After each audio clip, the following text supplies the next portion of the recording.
Hello friends, good morning. तर आज सकाळी सकाळी नाश्त्यामध्ये मी बनवला होता उपमा आणि उपम्याबरोबर आपला स्पेशल असा चहा.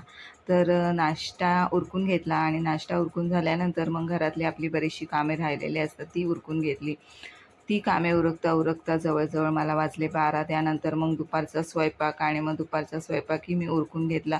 आज मी दुपारच्या स्वयंपाकाबरोबरच रात्रीचाही स्वयंपाक करून घेतला, कारण आज घेतले होते मासे. मग म्हटलं का दोन्ही टायमाचा स्वयंपाक आज एकदाच करून घ्यावा, म्हणून मग दोन्ही टायमाचा स्वयंपाक आज एकदाच करून घेतला.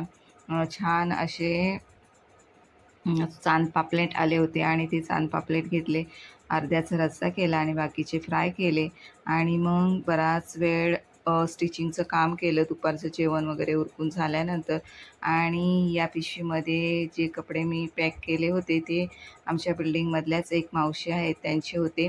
आणि मी आता संध्याकाळी निघाली होती फेरफटका मारण्यासाठी. मग म्हटलं जाता जाता त्यांचे जे कपडे तयार झाले आहेत तेही देऊन टाकावे.